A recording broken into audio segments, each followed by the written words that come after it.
Max's journey into the pharmaceutical world had started as a reluctant legacy. His father, a meticulous and visionary chemist, had established their family company with little more than ambition and a garage lab decades earlier. Over time, his father crafted a niche for the business, creating rare but essential medications, a venture that turned modest profits but failed to break into mainstream success. Max, along with his siblings, inherited the reins after their father's end of life, bound not just by legal obligation, but by a sense of familial loyalty. Balancing his career with the demands of a growing family, Max had worked tirelessly to maintain the business. Yet, as the years went on, the weight of responsibility became burdensome. With his daughters now attending college and his marriage entering a phase of quiet predictability, he decided it was time to let go.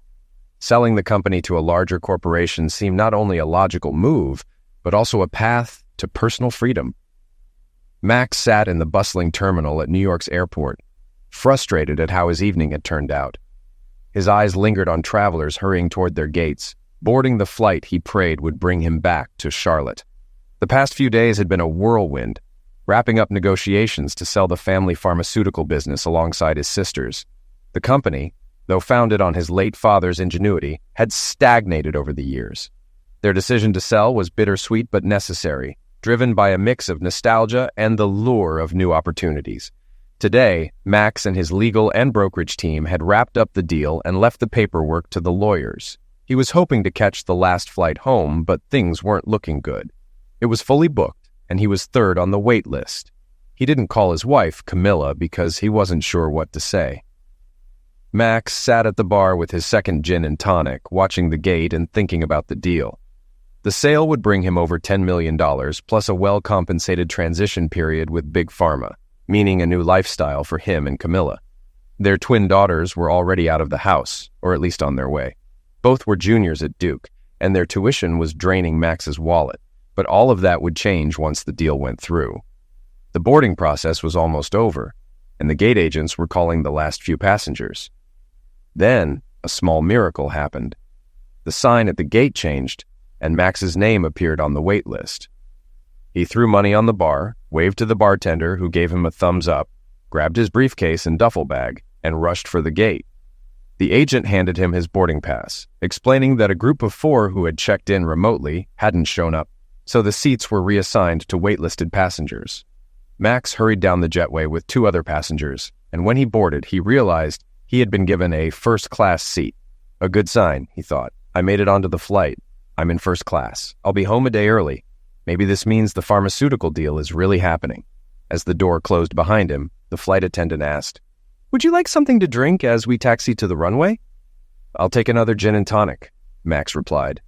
He felt he deserved it, so he drank it quickly before settling into his seat and falling asleep, dreaming of a future with Camilla that would always include first-class flights. The jolt of landing woke him up. He made his way to the taxi stand, exhausted and a little tipsy, not wanting to bother Camilla at this late hour. They lived a few miles outside of Charlotte, so the cab ride was long enough for Max to drift back to sleep. The driver had to wake him when they arrived. Max paid, added a generous tip, and slowly got out of the taxi, his body heavy from the long day. As he walked toward the house, already looking forward to settling in next to Camilla in bed, something caught his eye that stopped him cold. A gold Mercedes was parked in the driveway, right in front of his side of the garage. It looked like a very stylish Mercedes, though to Max, all Mercedes seemed stylish. The house was dark by then, past midnight, and Max stood frozen for several minutes. He had spoken to Camilla earlier that day around noon, and she hadn't mentioned any late-night visitors. He tried to push away any bad thoughts, hoping to come up with some explanation that would let him crawl into bed beside a warm, sleepy Camilla, but his mind wouldn't let go. Slowly, he walked to the door between the garage and the house, unlocked it, and stepped inside the quiet home. He moved cautiously through the kitchen up the stairs to their bedroom. The door was open, as if no one was expecting company, and Max entered. And then it hit him. He couldn't even process what he saw. His mind froze. His breath caught in his chest. His heart seemed to stop. Camilla was lying unclothed on her side of the bed, her arm wrapped around a man who was also asleep, a small smile on his face. Max stood there for what felt like an eternity. Eventually, his brain started functioning again. He looked at Camilla's hand resting on the man's chest, both of them snoring softly. The pain of it hit him like a physical blow. Until that moment, he had always found comfort in Camilla's gentle snoring. It was soft, almost like a purr, and it made him feel safe, like they were sharing something deeply intimate and secure. But now, that sound was nothing more than a reminder of everything he had lost. Even in his heartbreak, Max's mind started working again. He noticed the man's clothes neatly folded on the chair Max had sat in hundreds of times. A surge of rage started to bubble up inside him.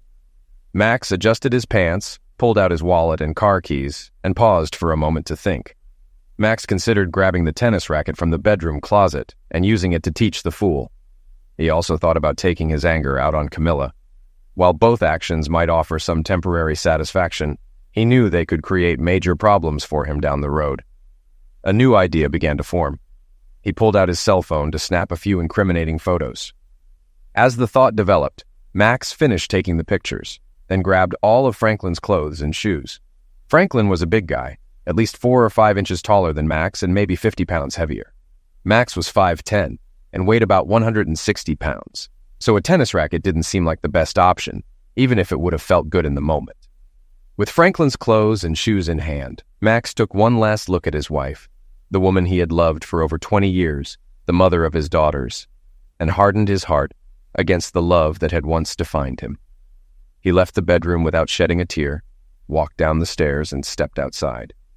The key fob beeped, unlocking the Mercedes. Max placed his briefcase and duffel bag in the car, slid into the driver's seat, and started the engine. He'd never been a fan of flashy cars, but as he made his way through the bends, he had to admit he liked it. He figured out the controls, put the car in gear, and drove off. After about a mile, Max pulled over to examine Franklin's wallet. It contained the usual items, some cash, business cards, identifying Franklin Thompson as a senior sales manager at a local Mercedes dealership, and a driver's license showing a Charlotte address. Max considered that if Franklin had family in Charlotte, he could cause some serious trouble, not just for Franklin, but for Camilla too. But for now, Max was too drained to think clearly, so he headed to the nearest motel to get some sleep. Camilla Tronder was a cautious person. She wasn't as sharp as her husband, Max, but her careful nature had helped her keep her affair with Franklin Thompson under wraps for nearly 5 months without Max ever suspecting. As she lay in bed with Franklin the next morning, she thought, he's good in bed. Not as good as Max, though. But out of bed? No comparison. Franklin was starting to act too possessively, though. He wanted to spend the night with her, and she let him. But she decided that would be the last time. She couldn't have a strange man in their bed, no matter how Max would never know. It just felt too disrespectful. She planned to call Franklin later that day and end the affair. After that, she headed for the shower. When she returned to the bedroom and started getting dressed, Franklin came out of the shower with a towel wrapped around his waist. He paused, then asked, "Camilla, where did you put my clothes?" "What?" Camilla replied. "I didn't move anything." "They were folded right here on this chair," Franklin said, "but now they're gone." "Did you take them to the guest room? They have to be here somewhere," he added, heading down the hallway. "No, I didn't," Camilla said, now growing impatient. "They're not there." Franklin came back quickly. "Nothing there either," he said, his voice trailing off as he tried to make sense of the situation. "Maybe you left them downstairs last night?" "No, I'm sure I didn't," Franklin said, now more confused. "I'll go check downstairs." He hurried out of the room and came back up the stairs, panicked. "Camilla! Camilla!" he shouted. "My car's gone. My clothes aren't downstairs. Someone was here last night, took my clothes, and stole my car." "Damn it," he muttered, flustered. "What's going on?" Camilla asked, sounding bewildered. "How could my clothes and car be gone?" Franklin said, his mind racing. "They'd been in the house all night. Could someone have gotten in?" Camilla suddenly collapsed onto the bed. "What? What?" Franklin asked, kneeling beside her. "Franklin, what if it was Max?" she whispered, barely audible. "What if he came home from New York while we were sleeping? What if he took your clothes in your car?" "Oh, crap," Franklin muttered, collapsing onto the bed beside her. "You need to find out where he is. It could be him." "But if he's still in New York, then it must have been a burglar," Camilla said, her thoughts racing. "We need to call the police." "I've got to get my stuff and my car back." "Damn this car," Franklin muttered. "If we call the police, they'll want to know who owns the car," he added, frustrated. "It's in my wife's name for some damn tax reason." His voice trailed off as he imagined the worst-case scenario. "I'll call his office. His secretary arrives early and she should know where he is." Camilla quickly grabbed her phone and dialed Max's office number, even though it wasn't yet 8 o'clock. "Max Tronder's office," Sheila answered immediately. "Hey, Sheila, it's Camilla," Camilla said. "I know it's early and I'm not sure where Max is. He didn't call last night. Have you heard anything from him?" Sheila hesitated before answering. "Camilla, it's still early. I know the team in New York worked late yesterday, so they'll probably be starting late today. I talked to Max around 6 just before I left. He said they were making good progress and might finalize the deal today." "That's good to hear," Camilla replied, feeling a little better. "So he's still in New York, right?" "Yes, I'm sure of it," Sheila said. "I expect to hear from him when they get back to the lawyer's office. Would you like me to have him call you?" "Yes, please," Camilla said, trying to sound calm. "But only if he has time. I know how important this deal is." "Got it," Sheila replied before ending the call. "Take care." They hung up, and Camille turned to Franklin. "Max is still in New York, so we should probably call emergency and report a break-in and car theft," she said, her voice unsure. "Camille, what do we even tell them?" Franklin asked, panic creeping into his voice. "That your lover had his clothes stolen from your bedroom and his car stolen from your driveway? Seriously, what the hell? We're screwed here." Okay, I get it," Camille said, trying to think clearly. "Let's figure this out. How about I drive you home and you can change there? Then you can report the thefts, as if they happened while you were home, like maybe when your wife was out taking the kids to school, and we can skip reporting the clothes. Those might be harder to explain than a stolen car." Franklin paused. "Well, I told my wife yesterday I was going to Atlanta for a meeting on the new Mercedes S-Class, and I wouldn't be home until noon." "All right," Camille replied, considering the angle. "We can wait until about noon when you'll be back home. You drove there, left your keys in the car because it was just a quick stop before going to the dealership, and your car got stolen while you were there." Franklin's expression softened as he started to warm up to the idea. "You know, that could actually work. And I could say I left my wallet in the car and that got stolen too." "Yeah," Camille said, smiling slightly. "And we can hang out here for a while? Maybe even need another shower? Maybe together?" Franklin nodded and stood up from the bed. "Okay, I'll need to call in sick to work." Camille worked as a paralegal at a small law firm. The work wasn't bad, just a little dull. She stepped into the hallway to make the call, then returned to find Franklin already back in bed. She was tempted, but as she thought about Max and her decision to end the affair, she decided against it. "Franklin," she said, making no move to take off her clothes, "I think it's time to end this. We had a good run, but, it could have been Max last night. We're lucky it was just a burglar." Franklin looked at her, his mind racing. He wanted to convince her to keep going, but deep down he realized she was right. They had been lucky, but pushing their luck wasn't smart.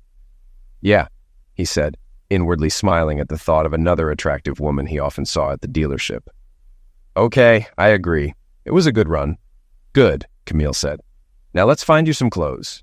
Finding clothes for Franklin proved trickier than expected. He was 50 pounds heavier and 4 inches taller than Max.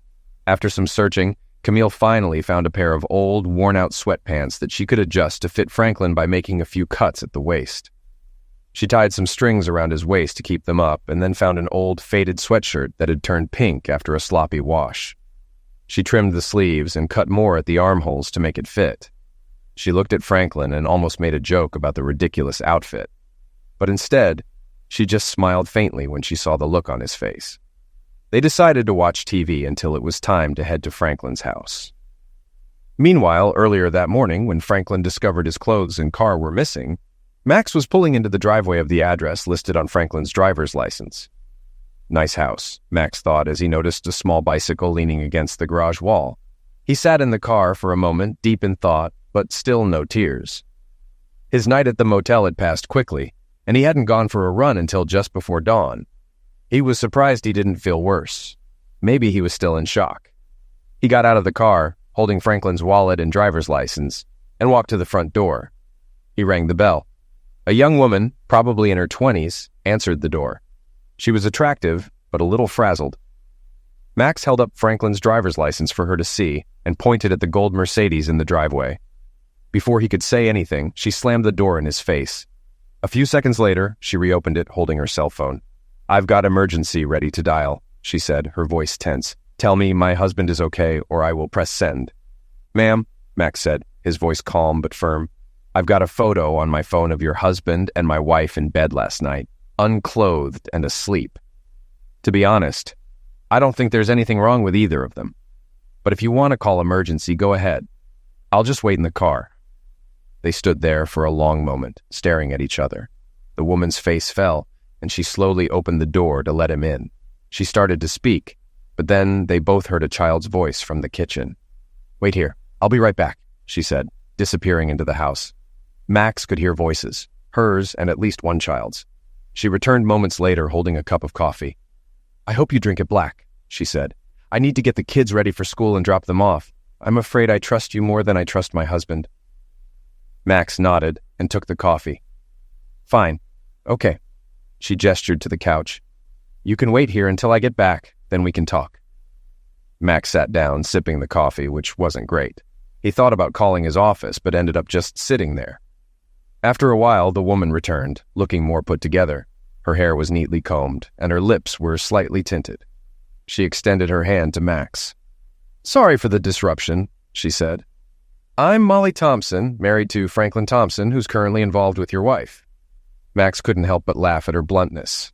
It felt good to laugh. "You're right about everything that's happening right now. I'm Max Tronder, and my wife's name is Camilla Tronder." Max explained what had happened the previous night, and as he spoke, he noticed Molly's eyes beginning to fill with tears. "I'm divorcing Camilla," Max said, his tone calm and steady. "I'm sure these photos will help me get a fair settlement. If you think they'll be useful, I can send them to your phone." Molly paused, her expression hardening. "Yes, I think I should have them," she said, her voice flat. "But don't send them to me. If I see them, I won't be able to forget those images. You keep them. If I need them, I'll call you, okay?" "Of course," Max replied. "But I probably won't be at my current job for long, and I definitely won't be living in my current house anymore. I'll give you my lawyer's contact info. You can reach him if you need the photos or any help with a divorce." "All right, thank you," Molly said. "But what should we do right now? Are you planning to return the car or wait for Franklin and try to take him on? You've seen him. He's a pretty big guy, even though he's gained a little weight." Max thought for a moment. Yesterday, he was supposed to be in Atlanta for a car meeting and stay overnight. He should be home this afternoon. Molly gave a small smile. "You know, I actually like this car. I've never driven a Mercedes before. I think I'll keep it until someone makes me return it." Max grinned. "Your husband, and I'm calling him a-hole, would probably be the one to force you to give it back." Molly laughed, and Max joined in. They both needed a laugh. "Actually," Molly said, "the car's registered in my name for some tax reasons. More depreciation. Franklin, or should I say a-hole, put it in my name since I drive more than he does." She paused, then added, "You know, since I own the car, I can give you a permit to drive it, and the cops can call me to confirm if you get pulled over." Max liked the idea, but stayed quiet as Molly worked through her plan. "And one more thing," she continued. "There have been a lot of break-ins in our neighborhood lately. You've got Franklin's keys and clothes. If the spare key we've hidden in the backyard is missing when he gets home, he might try to break in. And if our security system's in instant alert mode, he'll definitely attract some police attention." Max raised an eyebrow. "Molly, I think I'm falling in love again. You're brilliant." All right, she said with a smile.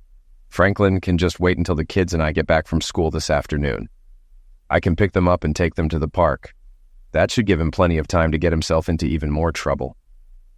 Whatever happens, let me know, especially if he gets into trouble with the cops, and call me when you need your car back. I don't want you getting into any trouble." "We're done now," Molly said, standing up. "You need to get going, and so do I." Max drove off in the shiny gold Mercedes, wondering how much a better-colored version would cost. Molly handed him the permit, and he assumed she'd take care of the rest. Meanwhile, around noon, Camille dropped Franklin off at his house. She hurried away, eager to distance herself from the mess. Franklin walked up to his front door, hoping it wouldn't be locked, but also worried that Molly might be there. Of course, it was locked.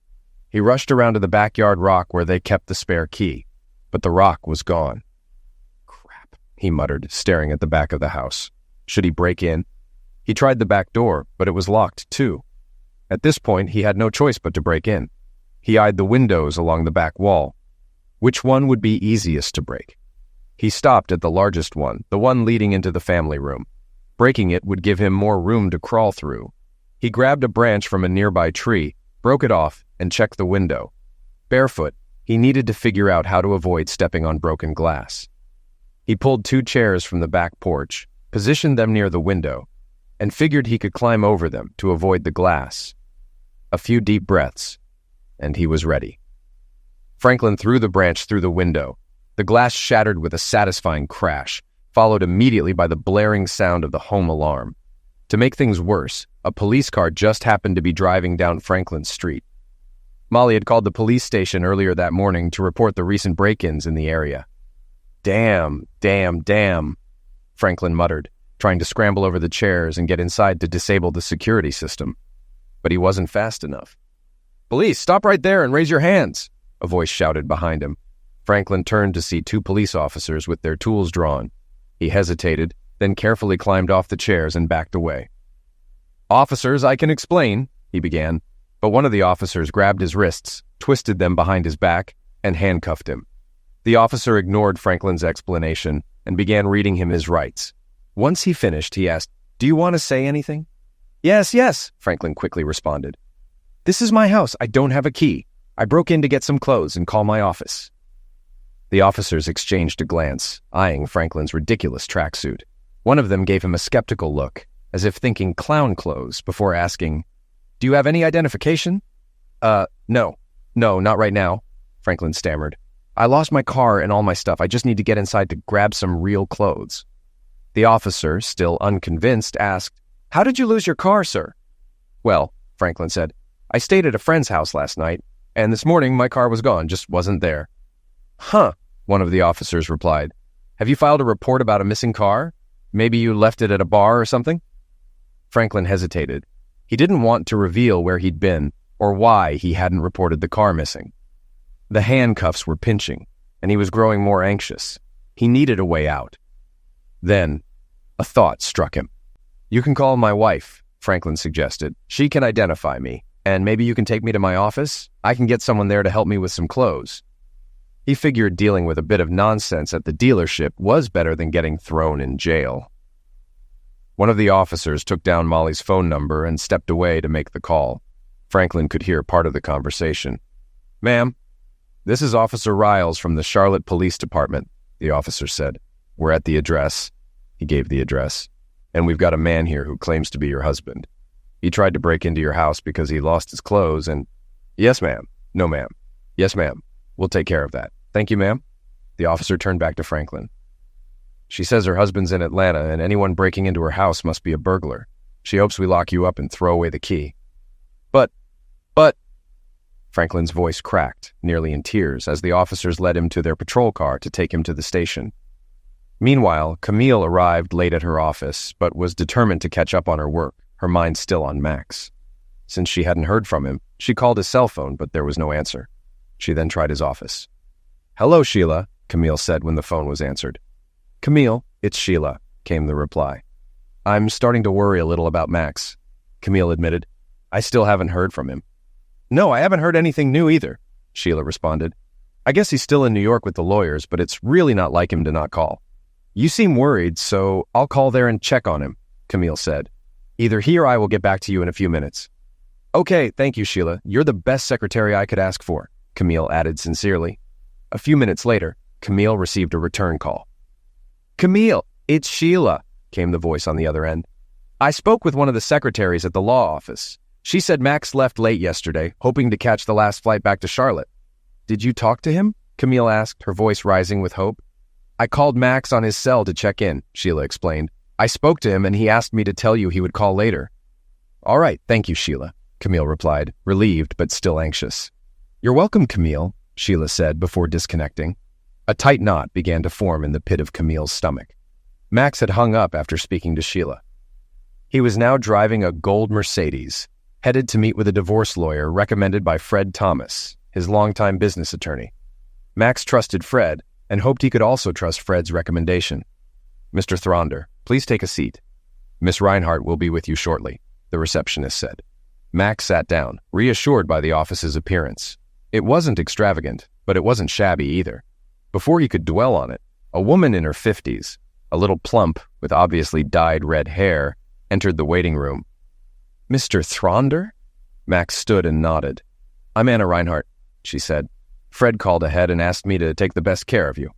Let's go into my office and discuss your situation.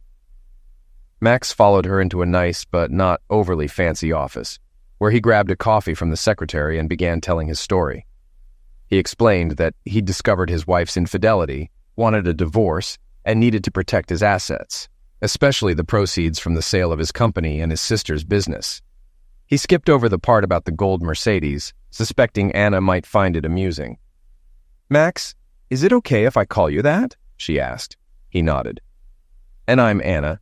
Here's the good news. Well, relatively speaking," she continued. "Fred mentioned you and your sisters owned the company before you married your wife. That means your shares are considered separate property. Your wife has no claim to those shares or the proceeds from the sale, but you need to keep those funds separate from any joint accounts you have with her. Does that sound right?" "I think so," Max replied. "But what about the house, the retirement accounts, and so on?" he asked. "Unfortunately, there's not such great news there," Anna said. "Because your salary is higher than hers, you'll likely be paying child support for a few years. We can probably avoid contributing to the retirement accounts by increasing alimony. I know it's not ideal, but it's better than sharing your retirement funds decades down the road. And since your kids are in college, no child support for them. I assume you're okay covering the rest of their college expenses?" "Yes, that works," Max said, still processing the information. "What about the house?" Anna asked. "You and your wife will need to decide what to do. You can sell it and split the proceeds, or one of you can buy out the other based on the current appraisal." "After what happened last night, I definitely don't want that house," Max said firmly. "I don't think Camilla can afford to buy my share, so I guess we'll sell." "Okay, I'll handle the paperwork that way," Anna said. "The divorce petition is pretty standard, so I can have it ready for you by tomorrow morning.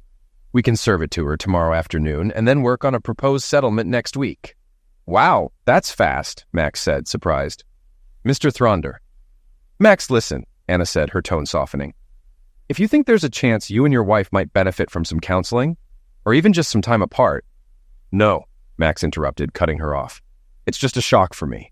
Less than 24 hours ago, I was excited to get home and tell Camille the good news about selling the company. And now I'm sitting here talking about divorce. But we need to move forward. I'll figure out how to handle it." Anna paused, then spoke gently. "Okay, but if you change your mind, just call me and we can work things out." Max thanked her, paid the retainer, and left the office. He walked back to the gold Mercedes, his mind drifting to that a-hole he'd encountered the previous night. The thought reminded him he had promised his secretary he would call Camilla. Camilla picked up the phone in her office at the law firm. "Camilla, it's Max," he said. "You called and were looking for me." "Oh, Max, thanks for calling. I've missed you," she replied. "You? Where are you?" Max asked. "I'm here in Charlotte," Camilla answered. "When did you get back?" she asked, her voice tensing slightly. "Last night, Camilla. I came back last night." The feeling in her stomach tightened. Camilla leaned back in her chair, struggling to breathe, let alone speak. "Camilla, I'm about to hang up," Max said. "No, Max, please don't," she begged, her voice breaking. "Can we meet somewhere? Just for a few minutes, please?" Max hesitated. This was the woman he loved, the mother of his children, his partner for over 20 years. "All right, Camille. The Center Cafe at 6, he agreed, his voice thick with emotion. The knot in Camille's stomach twisted tighter. She knew she had to say yes. The Center Cafe.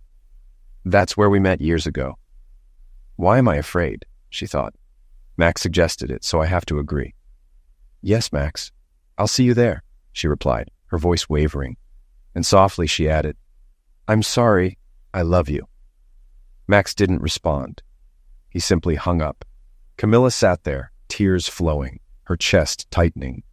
She arrived at the cafe early, but Max wasn't there yet. She ordered a glass of wine and sat, reflecting on what a terrible person she had become. Her first real experiences were with college football players, big, strong men who made her feel helpless. She'd played around in high school, but it was in college that the physicality of it all left a mark on her. When she met Max, she thought those days were behind her. He was everything she needed, strong, loving, a great father, and a provider. That should have been enough. But then came the flight back to Charlotte after a weekend trip to the West Coast. Max had been meeting with a pharmaceutical company while she tagged along. Flying home alone on the overnight flight, she ended up seated next to a large man, an NFL coach. They drank, talked, and she fell asleep with her head on his shoulder. She woke up to find his hand between her legs under her skirt. Now, thinking back on it, she knew she should have screamed or at least pushed him away. But she didn't. Guilt welled up inside her. Camille had always wanted to remain faithful to Max. She had ended things with her lover, convinced herself she was done with cheating when the girls went off to college. She cherished her time with Max, their bond now stronger than ever. But the snake inside her came back when Max did something nice for her. He told her it was time to get a new car, one she should pick for herself. It felt like a gift. And that's when she met Franklin Thompson at the Mercedes dealership. He didn't sell her a car, but he knew exactly how to manipulate her. He seduced her into bed, and though she knew it was wrong, it still happened. Not because Franklin was good in bed, but because she was betraying Max. She had gotten away with previous affairs, convincing herself the marriage was intact. But now, with Max, everything was different. They were closer than ever, and Camille was determined to stay faithful. She didn't want to make the same mistake again, especially with someone like Franklin, who in the end seemed like nothing more than an idiot. But she had let him in. And now, she feared the consequences she might have to face. "Hello, Camilla." Max's voice interrupted her thoughts. She looked up and saw him standing there. He seemed older, more tired than before the trip. It hit her hard. It was her fault. Her stomach churned with guilt. "Hi, Max," she whispered. "Thank you for being here. I don't even know where to start. I'm so sorry." Max sat down across from her. "Can I ask you a few questions?" "Oh, Max, please don't," she said, her voice frantic. "If we have any chance at all, the questions will just destroy it. Please, we can't do this." But Max was firm. "Camilla, we have to face this. If you can't answer my questions, I'm leaving right now." The snake inside her coiled tighter. Camille knew she had to endure this confrontation. Maybe, just maybe, if Max could express his pain, there was a chance to reconcile. "Okay, Max, ask me anything." Max didn't hesitate. "Do you know what time I got home last night?" Camilla blinked, caught off guard by the question. No, not exactly." She had no idea what he would ask next, but as soon as the words left her mouth, she realized what was coming. "And do you know what I saw when I went upstairs to our bedroom? Or should I say, what I saw in our bedroom, or maybe what used to be our bedroom?" Max's voice was sharp, cutting through the air. "Yes, Max, I know what you must have seen," Camilla said, her voice shaking.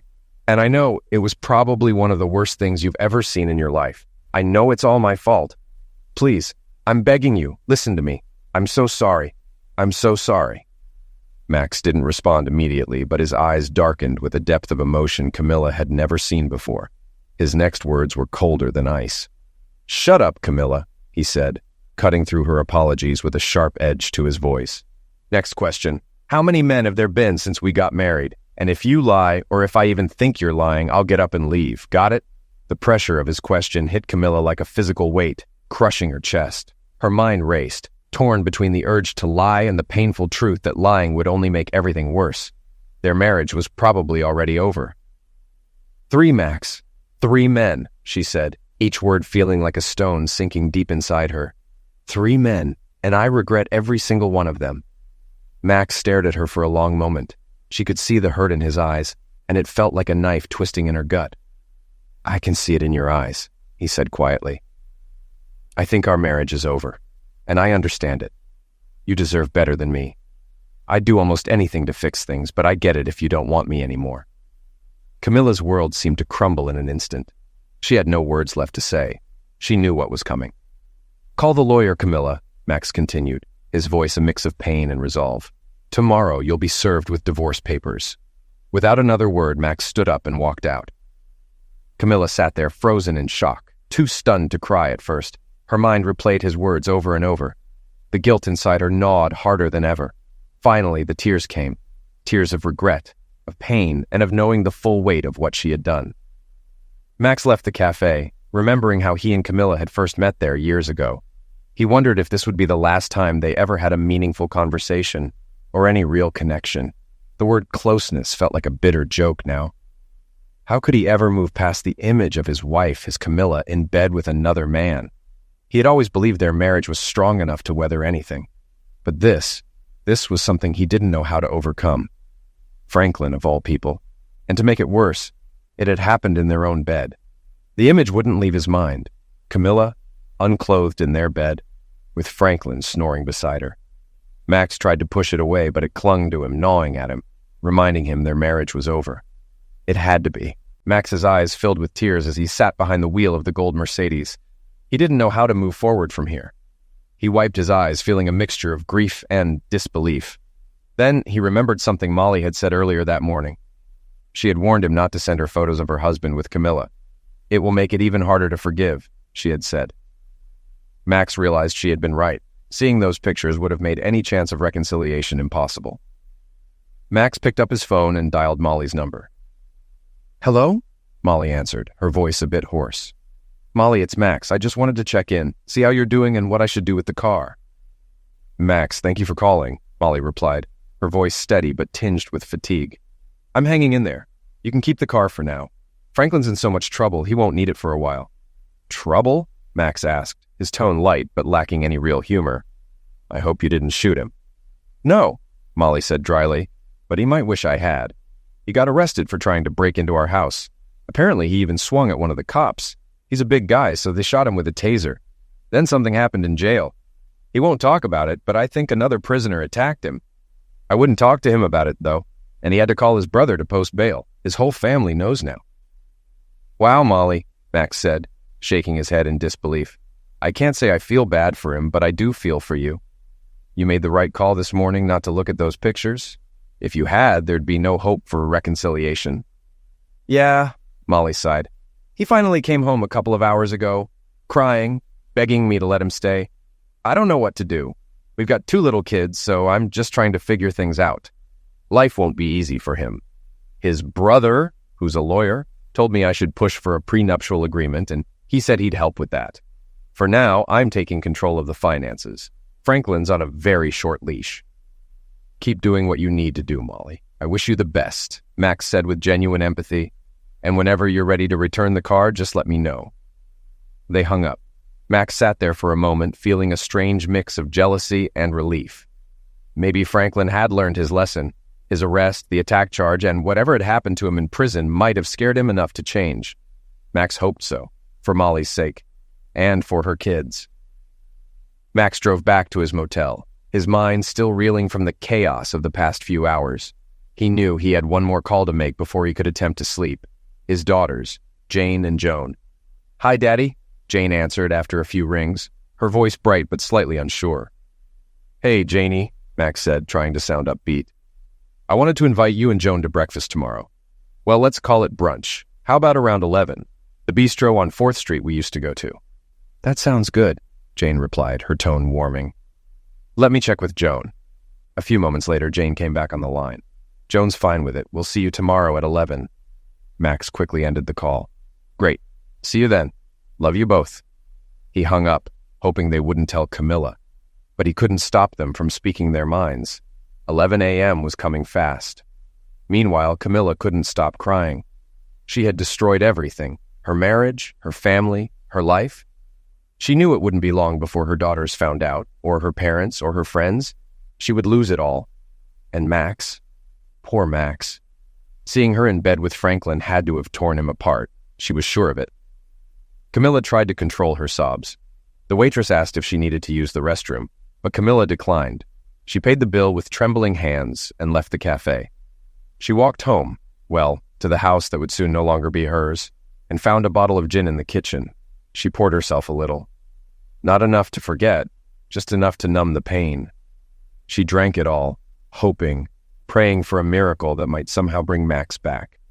The next morning, Max was already at the bistro when Jane and Joan arrived. Max had reviewed and approved the draft of the divorce petition earlier in the morning, then drove 2 hours from Charlotte, using the time to figure out what to say to Jane and Joan. But first, as always, there were hugs and kisses. "How's school? How's work?" they asked. They ordered food, ate together, and cleared the plates. Then finally, the real conversation began. "Dad, we know something's wrong," Joan said, her voice full of concern and curiosity. "You look sick. Are you here to tell us you have cancer or something? And if so, where's Mom?" "Girls, yes, I've got some really bad news, but it's nothing physical. No one's dying," Max said, trying to soften the blow. Jane interrupted before he could continue. "Oh my God, did she run off with one of her firm's lawyers? A young, hot body that Joni or I should be chasing?" Both girls burst into laughter, shocked by the absurdity of the idea. But when they looked at their father, they saw he wasn't laughing. "No, not Mom." Joan's face fell and her voice caught. "No." She couldn't even finish the thought, too afraid to put the words out loud. "Girls, listen carefully," Max said, his voice steady. "Yes, Mom changed. She cheated on me. But that doesn't mean she cheated on you." "Yes, that's right." "Daddy," Joan said through her tears, "if her cheating is destroying our family, then she cheated on us just as much as she did on you." Both girls cried, and Max's tears followed, falling freely. The girls stood up to hug him, then each other, all of them clinging together. "Dad, let's get out of here," Jane said, her voice thick with emotion. "There's a park about 2 blocks from here. We'll have more privacy there."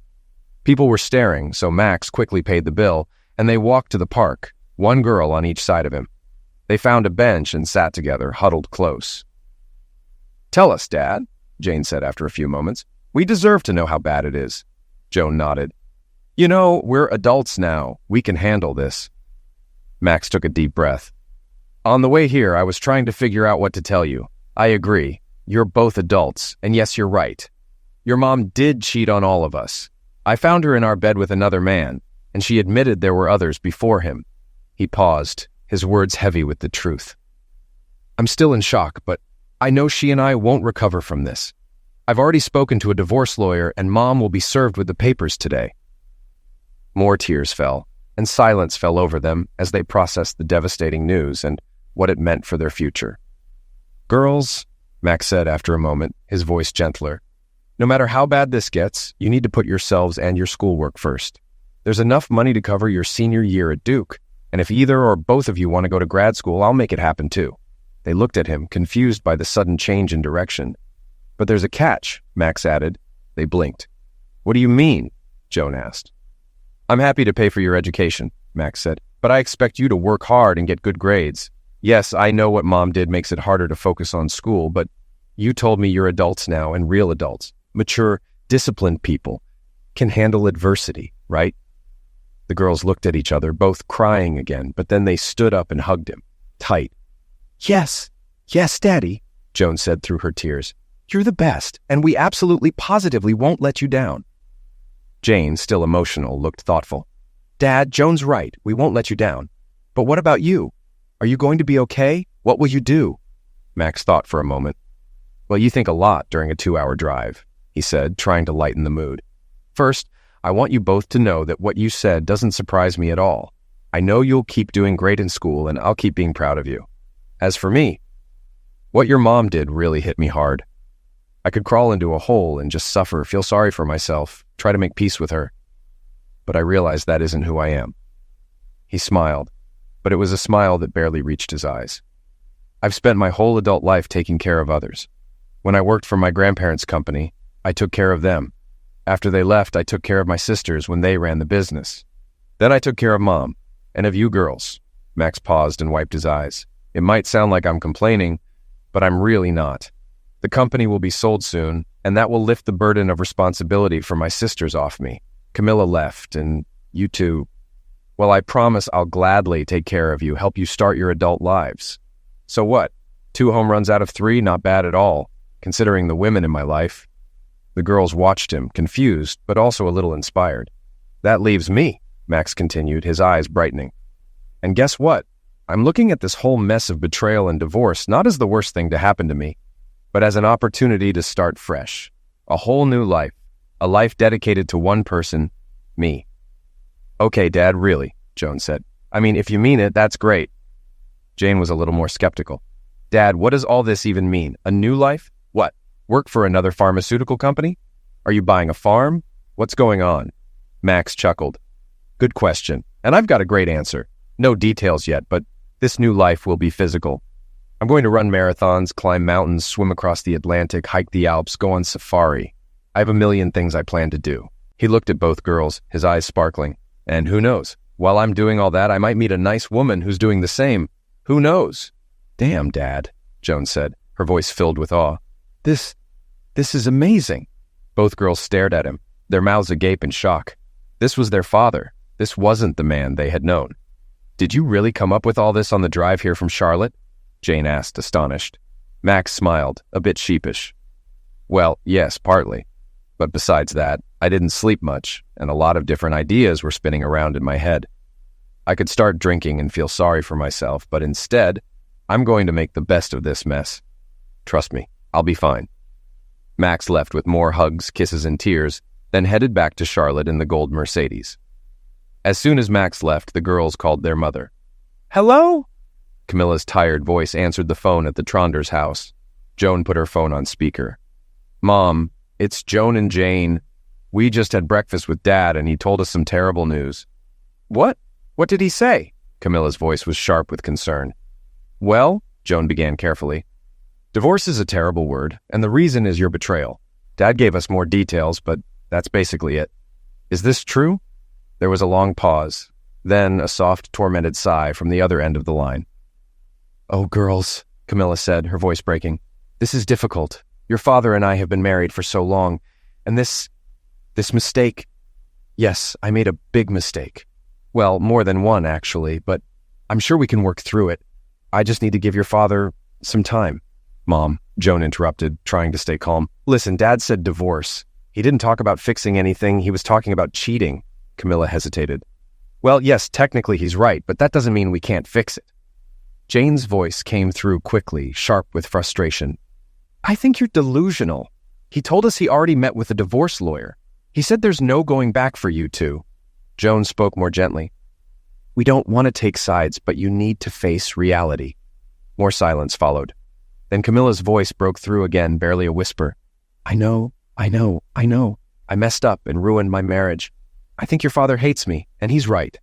I've done disgusting things. He told me to hire a lawyer, and he was right about that too. I'm sorry, girls." Joan spoke softly, trying to offer comfort.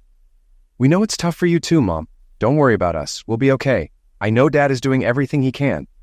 You need to take care of yourself. Hiring a lawyer sounds like a good idea," Jane added, her tone more practical. "Jane and I can go to Charlotte if you need us." "Thank you, girls. That's sweet," Camilla said, her voice thick with emotion. "I'll be fine. I just need some time to come to terms with what I've done." They hung up. The girls were still unsure what to do next.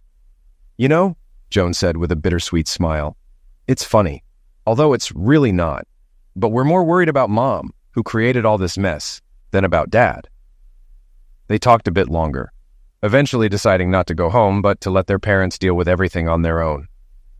Meanwhile, Camilla sat at home in Charlotte, nursing a hangover from the gin she had drunk the night before and feeling even worse after her conversation with her daughters.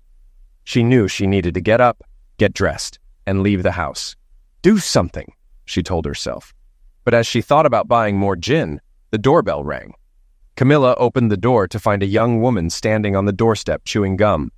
"Can I help you?" Camilla asked, a note of confusion in her voice. "Yes, ma'am," the woman said, popping her gum. "Are you Camilla Tronder, Max Tronder's wife?" "Yes, that's me," Camilla replied, her brow furrowing. "Why do you ask?" "You've been served," the woman said, handing Camilla a folder of documents and taking pictures. What's this?" Camilla asked, but the woman was already walking back to her car. Shaking, Camilla returned inside and sat down at the kitchen table, staring at the folder. When she saw the title of the first document, her heart dropped. A petition for divorce. She remembered Max's final words, "Get a lawyer." Sitting there in the kitchen, surrounded by the remnants of happier times, she knew those days were gone. She'd ruined everything. There was no going back. 6 years later, as she sat in the ballroom of an upscale hotel watching Jane dance with her new husband, Camilla's mind drifted back to the past. Back when the girls were teenagers, she had thought life was overwhelming. Too many activities, too much teenage angst, and too many boys who were either too rude or, from Camilla's point of view, too kind to the girls. Max had been too busy with his assistant job, and the lawyer work had been too dull. Life had seemed so chaotic then, but now she longed for those days. She was still working at the same law firm, buried in the same paperwork she'd always dreamed of escaping. "Camilla, here's your wine," Carl, her companion, said, handing her a glass. Camilla looked up at him. He was sweet, middle-aged, a little paunchy, and balding. He'd come with her to Jane's wedding and reception. "The bride looks lovely," Carl said with a smile, "just like her mother." "Thank you, Carl," Camilla replied warmly, her eyes softening. "You're very kind, and thanks for the wine." He was a nice guy, and she could see herself marrying him if he was interested, but he definitely wasn't. Her eyes drifted across the room to Max. He had just returned from a mountaineering trip in Nepal, and she couldn't help but notice how incredibly fit he had become. He looked like one of those Greek statues, tanned, muscular, and still handsome as ever. He was laughing with Joan and her boyfriend, holding hands with a woman as beautiful and fit as Max. Camilla felt a pang in her chest.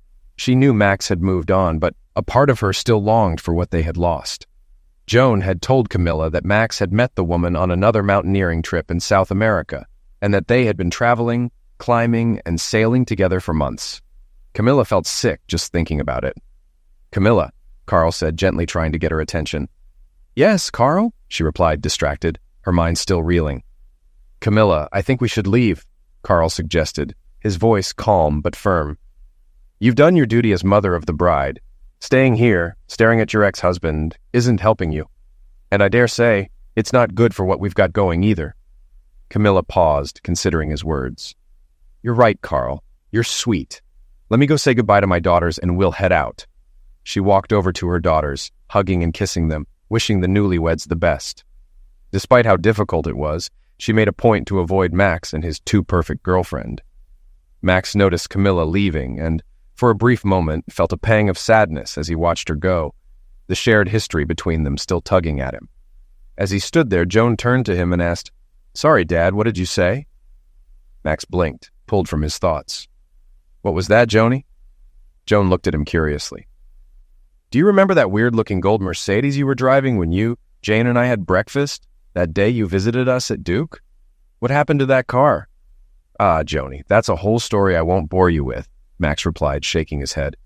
"Let's just say I borrowed that odd gold Mercedes from a friend and ended up giving it back to her. I think she sold it. It was really an unlucky car." Max turned to his friend, eager to talk about their next trip to the mountains, putting the car conversation behind him.